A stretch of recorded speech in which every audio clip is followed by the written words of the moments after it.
El día que lo iban a matar, Santiago Nazar se levantó a las 5:30 de la mañana para esperar el buque en que llegaba el obispo.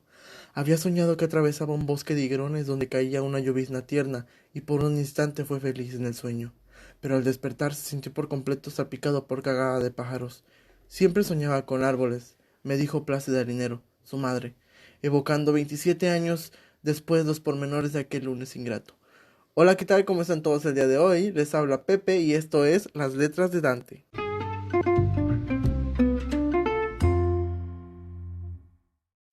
Buen día a todos, sean bienvenidos a este su podcast literario donde cada semana les hablo de un libro distinto, destacando a los autores que se empeñaron en hacer una buena obra y de los que solo escribieron porque no tenían nada mejor que hacer. Espero se encuentren muy bien el día de hoy, me da mucho gusto saludarlos y tenerlos otro lunes literario, y esta vez con mucha emoción y placer de hablar al fin de mi querido Gabo. Para quien ya haya leído este libro, sabrá desde el principio de este podcast de qué libro hablaré el día de hoy. Aunque de todas maneras lo dice en el título. Pero en fin, como se habrán dado cuenta, el inicio de este podcast no fue como comúnmente lo he hecho. Y eso es porque, bueno, el comienzo de este libro comienza justamente así como lo leí. Y es de esos comienzos mundialmente famosos y tan icónicos que desde un inicio dejan claras las bases de lo que nos vamos a encontrar a lo largo del libro. Comienzos tan famosos, o el más famoso creo yo, por ejemplo, cito: en un lugar de la Mancha de cuyo nombre no quiero acordarme, no ha mucho tiempo que vivía un hidalgo de los de lanza en astillero, adarga antigua, rocín flaco y galgo corredor. Y por supuesto, uno de los méritos entre muchos de El Gabo o de Gabriel García Márquez es tener varios de los comienzos de sus historias dentro de una gran lista de los mejores comienzos que existe. Si bien el más famoso es, creo, Cien años de soledad, Crónicas de una muerte anunciada, que es del libro del que el día de hoy hablaremos, no se queda atrás. Es para mí realmente un placer hablar de Gabrielito por dos razones. Solo dos. Uno, como lo he dicho a lo largo de los episodios pasados, justamente con Crónica de una muerte anunciada es pionero, es el inicio de este gran lector, su servidor. Y dos, porque Gabriel es y se convirtió a lo largo de mis años leyendo en mi escritor favorito y un ejemplo a seguir. Eh, Ejemplo de esto, creo, es, bueno, para la gente que ha sido observador, mi usuario de Instagram personal es @pepe_gg Márquez, por Gabriel García Márquez, que síganme por cierto. Así también el Gabo es mi fuente de inspiración en cuanto a mi vida escribiendo, como sea. Ya mencioné las dos, como ya lo mencioné el día de hoy, hablaremos de Crónica de una muerte anunciada de Gabriel García Márquez. Me gustaría comenzar este, hablando un poco de Gabrielito. Su nombre completo es Gabriel José de la Concordia García Márquez, también conocido para todo mundo en la literatura como Gabriel García Márquez. Fue un escritor, un guionista, fue periodista colombiano. Sus obras de ficción introdujo a los lectores el realismo mágico, que es un género que le caracteriza a él, que combina la narración más convencional con elementos de fantasía. García Márquez nació el 6 de marzo de 1927 en Aracataca, Colombia. Se pasó la infancia escuchando las historias familiares, desde las historias militares de su abuelo, las historias llenas de fantasía de su abuela y pues por supuesto las aventuras amorosas de sus padres, que más tarde lo inspirarían para hacer muchas de sus obras. Desde pequeño le gustaba escribir, creaba cuentos y pequeños artículos para publicar en revistas juveniles. Gabo, como lo llamaban sus familiares y amigos, comenzó a estudiar la carrera de Derecho en Bogotá. Pero pues la carrera él estudió presionado por sus padres y empezó a publicar sus primeros cuentos en el periódico. El periódico se llamaba, si no me equivoco, El Espectador. García, no sé si existe ese periódico aún, pero bueno. García Márquez se trasladó a la Universidad de Cartagena y empezó a trabajar como reportero del periódico El Universal.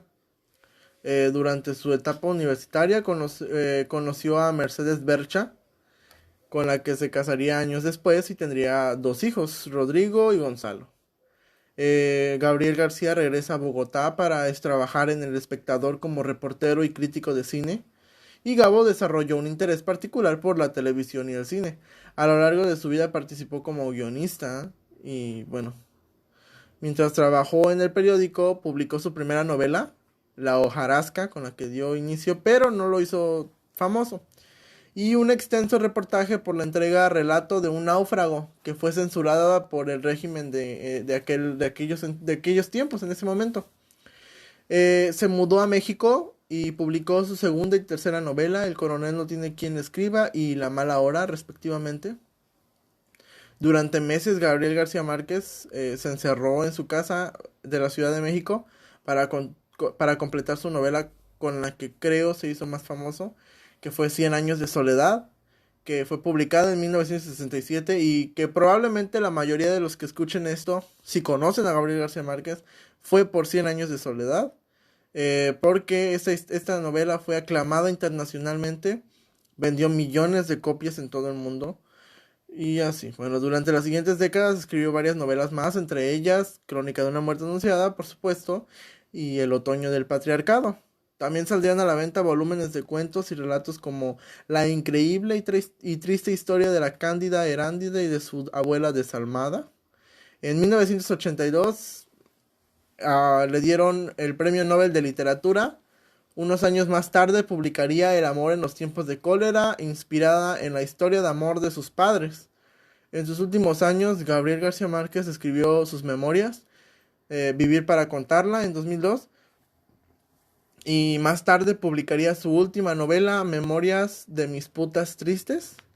Gabo había sido diagnosticado con cáncer linfático a finales de los 90, y tras una recaída murió en la Ciudad de México el 17 de abril de 2014, hace no mucho, a sus 87 años.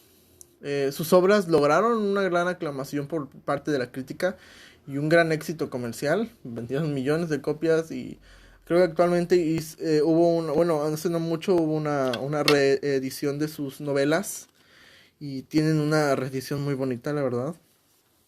Este es considerado uno de los autores más importantes del siglo XX y un genio en la literatura universal.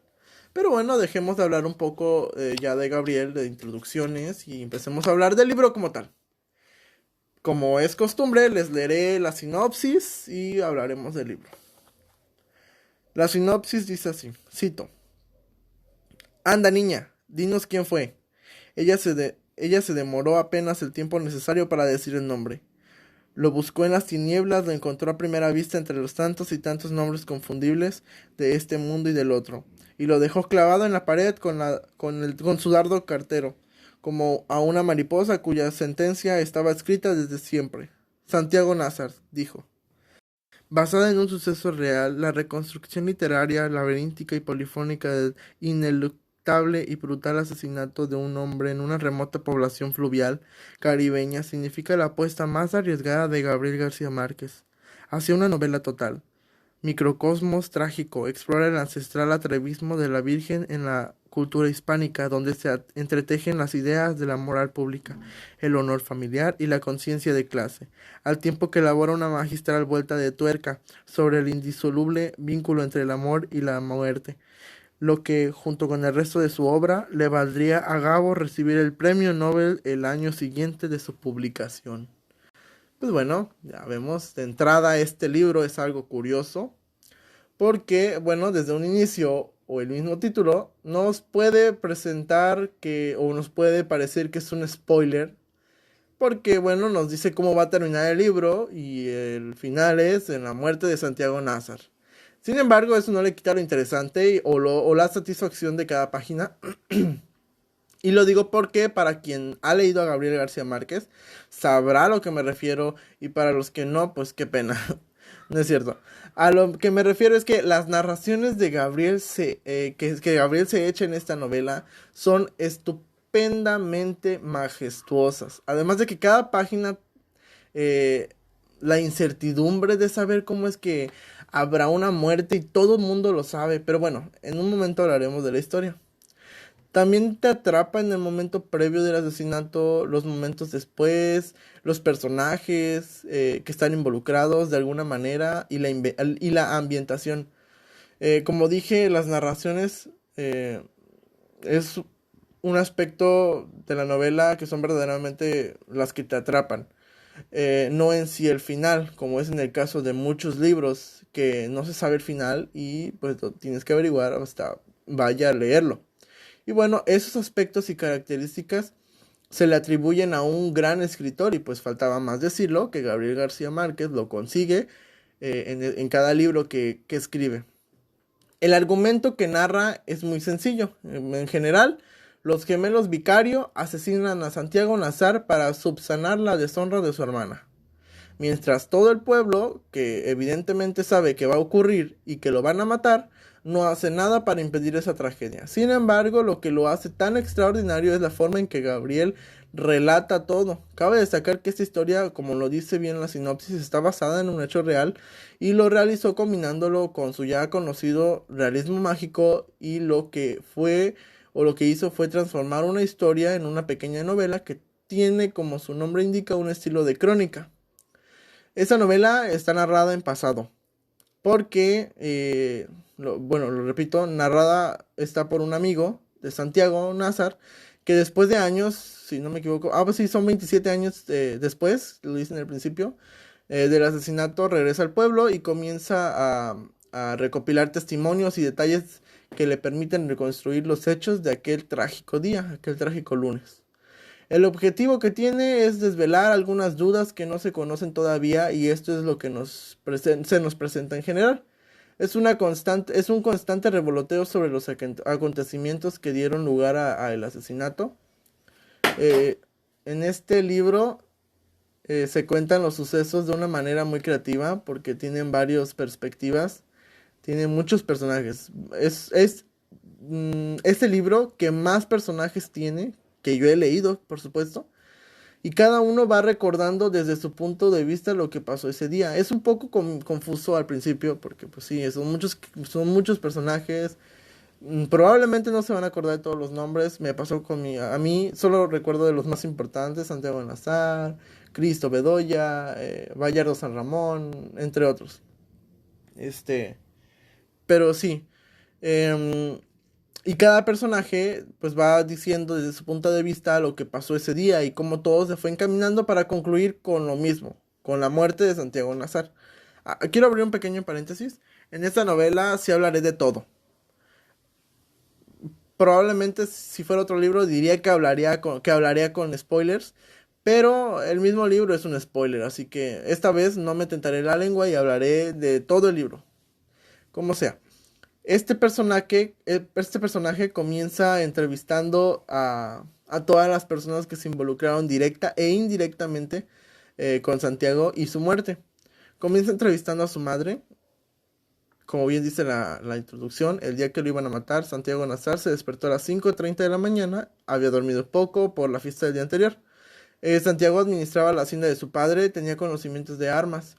Eh, Baja a la cocina y Victoria Guzmán, la cocinera, y Divina Flor, que era la hija de la cocinera, no le advirtieron que lo iban a matar y ellas sabían. Así que después de desayunar, Santiago fue a recibir al obispo, quien llegaba en su buque, pero para suerte de Santiago, minutos después una persona anónima metió por debajo de la puerta una nota que le avisaba que lo iban a asesinar, pero nadie la vio. A esas horas, pues recordemos que se despertó a las 5:30 y bajó a desayunar. Este, a esas horas, lo único que estaba abierto era la lechería de Clotilde Armenta, donde esperaban los gemelos Pedro y Pablo Vicario, que descansaban después de 3 días de fiesta. Despertaron, es de esas veces que despiertas justo en el momento indicado, como cuando vas en el camión y te estás quedando dormido y justamente te despiertas en donde te tienes que bajar. Así lo mismo con Pablo y Pedro Vicario. Despertaron instintivamente cuando Santiago pasaba por la plaza. Y ya se estaban parando para matarlo, pero Clotilde les pidió que esperaran a que se fuera el obispo, pero el barco del obispo, para mala suerte de Santiago, pasó de largo y nunca se paró. Margot estuvo con Santiago, pero después de que se despidieron, ella se enteró de que los hermanos Vicario querían matarlo porque Ángela Vicario, hermana de Pedro y Pablo Vicario, ya no era virgen cuando se casó y él era, y Santiago era el supuesto culpable. Bayardo San Ramón, quien era el marido o quien se casó con Ángela Vicario, era un misterioso extranjero de 30 años que llegó al pueblo, se enamoró de ella y le pidió matrimonio. Tuvieron una gran boda, una enorme muy grande. Después de que acabara en la noche de bodas, Bayardo y Ángela pues estaban en intimidad, pero Bayardo se dio cuenta de que ya no era virgen, así que Bayardo apareció en casa de Pura Vicario, que era la madre de la novia, o de Ángela, y acercó a la luz a Ángela que iba con la camisa rota, ah, rota de jalones. Y pues devolvió a la chica a su madre, como si fuera, no sé, un producto de alguna tienda. Y su madre reaccionó pegándole por tal deshonra. Cuando llegaron los hermanos Vicario, le preguntaron quién era el culpable de su deshonra, a lo que ella les dijo que Santiago Nazar. Los hermanos tomaron los cuchillos y fueron al mercado a afilarlos, lo esperaban en la lechería de Clotilde. La noticia llegó al coronel, que era el encargado, era como la policía de la ciudad del pueblo, quien acudió a la lechería y les quitó los cuchillos que tenían y se los llevó a interrogarlos. Pero bueno, evidentemente eso no iba a ser no los iba a detener. Así que pues los hermanos fueron a buscar otros cuchillos y volvieron a la lechería. Después de lo del obispo, Cristo Bedoya y Santiago Nazar caminaban por la plaza, pero como todo mundo, menos ellos sabían que lo iban a matar, el pueblo entero los miraba como si fueran fantasmas. Pues sí, era un poco extraño verlos y tan tranquilos cuando sabían que él iba a morir. Cuando Santiago ya no estaba con Cristo Bedoya, eh, le contaron a los planes que tenían los hermanos Vicario. Cristo fue corriendo a buscar a su amigo a su casa, pero él ya no estaba ahí. Más bien él nunca llegó a su casa. Siguió buscándolo por las calles, pero nadie lo había visto. Se encontró con los hermanos Vicario y estos le dijeron que iban a matar a su amigo. Y Cristo Bedoya, ante tal amenaza, pues se va buscando, corriendo a buscar a su amigo. Pero resulta que Santiago había ido a casa de su novia, Flora de Miguel, quien se había enterado de la deshonra que había hecho con Ángela. Y pues corrió a Santiago sin decirle nada y él no entendió por qué lo corrió. Pero bueno, decidió ir a su casa, pero estaba confuso porque todo el mundo le gritaba. Y al ver a los hermanos Vicario por detrás correr hacia él, pues él instintivamente corrió igual, pero hacia su casa. Em, Minutos antes de que Santiago empezara a correr, Plácida Linero, quien era la madre de Santiago, bueno, quien era la madre de Santiago, había cerrado la puerta porque Divina Flor, la hija de la cocinera, le había dicho que Santiago había entrado y había subido por las escaleras. Y por solo unos segundos no llegó. La mamá evidentemente había visto a los gemelos correr hacia la puerta, pero no habían visto no había visto a Santiago que estaba en otra perspectiva y no se veía por la ventana. Entonces cerró la puerta y pues ya no dejó entrar a Santiago. Solo por unos segundos. Entonces ya estando en la puerta, los hermanos lo agarraron y le comenzaron a clavar los cuchillos. Cuando se fueron, ya esos ya... No recuerdo si fue Pedro o Pablo Vicario, quien tomó el cuchillo y lo pasó en el estómago. No sé, bueno, ya esta es una referencia fuera de este libro, pero eh, si hay alguno que ve, perdón, The Walking Dead, hay una escena, no recuerdo en qué temporada, pero es en donde llegan Rick y sus amigos y Negan le entierra un cuchillo en el estómago al hijo de los que gobernaban bueno, los que estaban a cargo de ese lugar. y le abren el estómago y le sacan los intestinos. Bueno, esta imagen es un ejemplo de lo que pasó con Santiago. Uno de los hermanos vicario le entierra el cuchillo, lo jala y se abre el estómago sacando sus intestinos.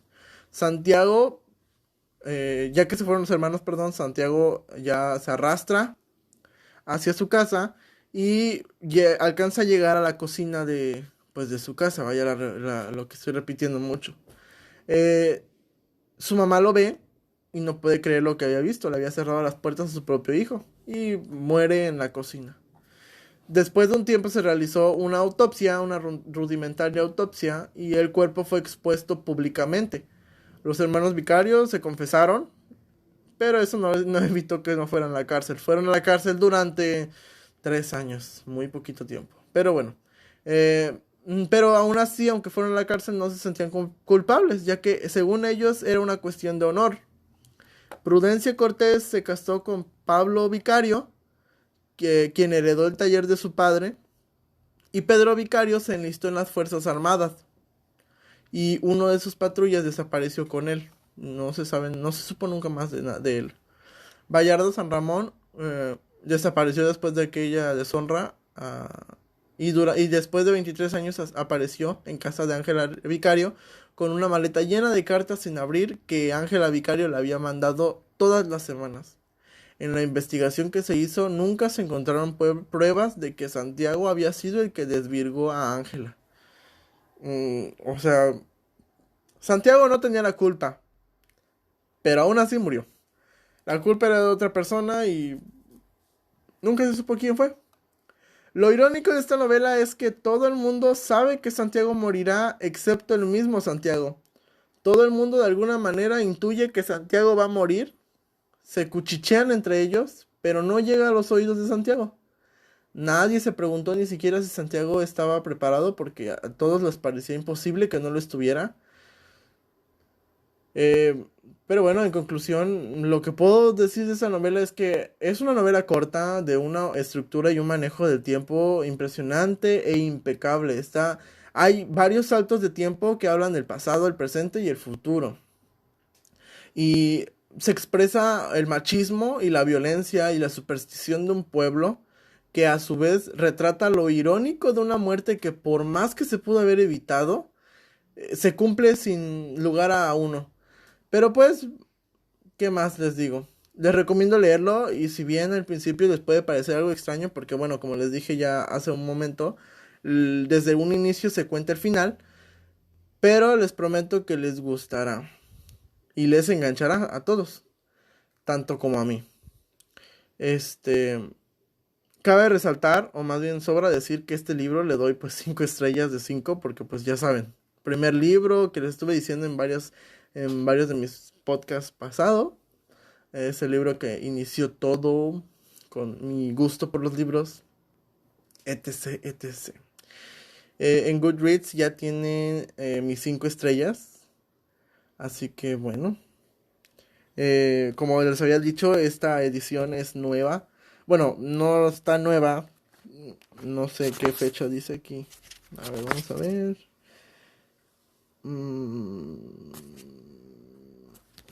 Esta novela se reeditó en 2015. En 2015 salió esta nueva reedición. Muy hermosa. Tengo otra que me regalaron bueno, cuando empecé a leer. Ese libro me lo regalaron. Y venía en la lista de los libros que teníamos que leer para la escuela. Pues bueno, me lo regalaron. Tenía que leer ese libro. Pues todo llevó a todo, ¿no? Entonces, pero tuve que comprar esta nueva. De hecho, lo compré en esta semana. Porque la que tenía ya tenía las hojas rotas. Mis amigos, bueno, creo que sí, algunos de mis amigos en algún momento me dijeron que debería comprarme otra porque ya estaba rota las páginas. Mi hermana lo rompió, entonces pues ya me compré esta. En fin, los invito a leer este libro. Está muy bueno, les gustará. Esta reseña fue esta fue la reseña de la semana. Espero les haya gustado. Compartan este podcast para que todo el mundo lo escuche y síganme en mis redes sociales como las letras de Dante Podcast. En Instagram, donde subo fotos del libro, subo alguna frase que es muy... que me marcó a mí del libro. Subo información del el autor. Y bueno, ahí podrán ver todo eso y más. En mi cuenta de Twitter como las letras de Dante sin la E, solo Dante. Y en mi cuenta personal como Pepe-GG Márquez, en donde estoy más activo ahí. Y el podcast ha terminado. Nos escuchamos la próxima semana con una reseña más aquí, en las letras de Dante.